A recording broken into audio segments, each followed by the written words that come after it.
So many of you would know about the recent summer sales on Steam. With this, there has been a major influx of new players to PLAYERUNKNOWNS BATTLEGROUNDS.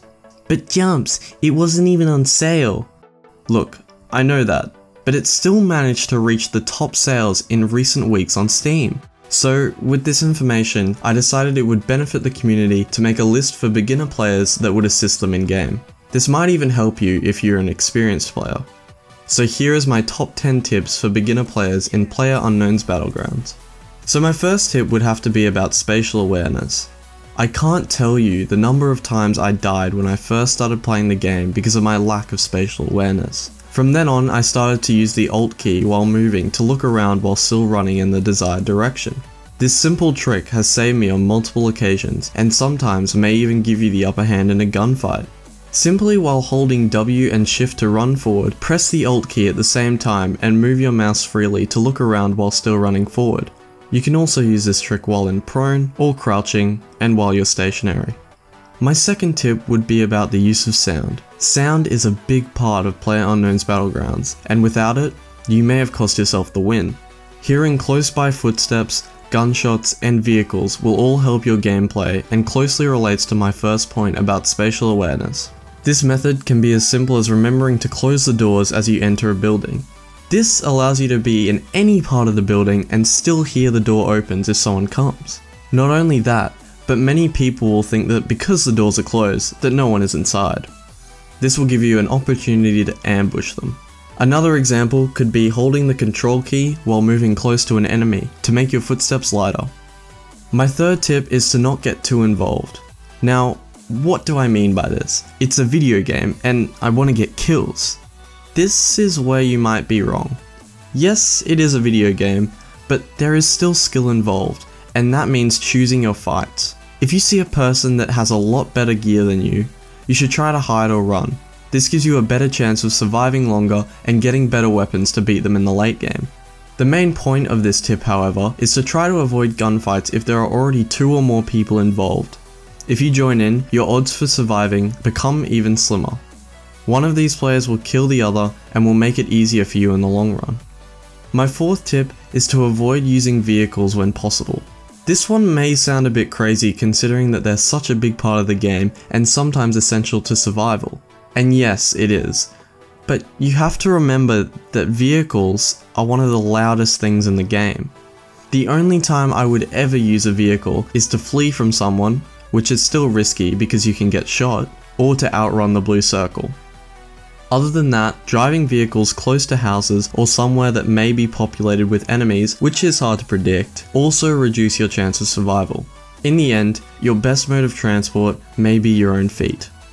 My fifth tip is probably pretty obvious, but nevertheless, it is learning the map and the guns in the game. Despite your favorite gun from Call of Duty, CSGO, or Battlefield being in the game, they act a lot different to their competitors.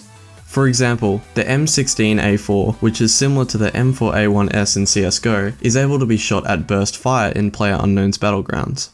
This also means that you should be familiar with the ammo that the gun takes. This will make looting a lot more efficient, which improves your gameplay. Learning the map is not as important, but understanding where main choke points and large amount of player activity is on the map can assist you in the game. My sixth tip, which is often overlooked but plays an important part in the game, is camouflage. This includes both clothing and positioning in the area that you are trying to camouflage yourself in. This can help set up attacks, evade people, and hide from people hunting you down. When given the choice either in the main menu or in game, try to pick up some camouflage gear. Believe it or not, it can really help. Going prone and taking cover behind obstacles from people also give you some sort of camouflage. My seventh tip is to ditch your pistol. This tip applies in pretty much all cases unless you literally do not have any other weapon. And yes, a pistol is better than a melee weapon. But why ditch your pistol, you may ask? Well, it's simple. Your other weapons do a lot more damage at further ranges and are better for taking out players. Also, ditching your pistol and its ammo will free up your inventory space for more items that are beneficial to you rather than your pistol that isn't being used. My eighth tip is to use the appropriate attachments for your weapon. Understanding each attachment's function and using it in the appropriate situation enhances your skills by a lot. This can be as simple as not attaching the bloody red dot sight to a pistol. Like, why would you do that? This can also include detaching a 4x scope and replacing it with a red dot sight on your weapon if you are in close proximity to a player or a building. My 9th tip is understanding drop-off and hitting moving targets. This one just comes with practice. Like, I bought this game back in, let me see, wait, March? Yeah, and I still need to practice this. This is simply understanding that guns have drop-off distance in the game. Drop-off meaning that the longer distance you are shooting someone from, the more gravity will pull your bullet down towards the ground. Knowing this is essential. Hitting moving targets is also challenging, but will come with practice. Probably my most important 10th tip is something more for the late game. That is sticking to the borders of the circle. This may be obvious to the many that have made it to the late game, i.e. the last 20 people, however sticking to the edge of the circle helps you in many ways. First, it stops you from being flanked. Unless there is someone running for their lives to make it into the circle, which isn't common in the late game, your flank is automatically covered for you. Second of all, it allows you to catch your enemy by surprise and stay hidden for most of the time. If you stick to the edge and regularly take cover or go prone, you have a much higher chance of ambushing or countering any oncoming attacks. These reasons both give you a better chance of getting that sweet first place. I hope these tips helped you both to the new players and the more experienced ones. Please like and subscribe if you enjoyed the video or found it useful. I'm Jumps, and I'll see you next time.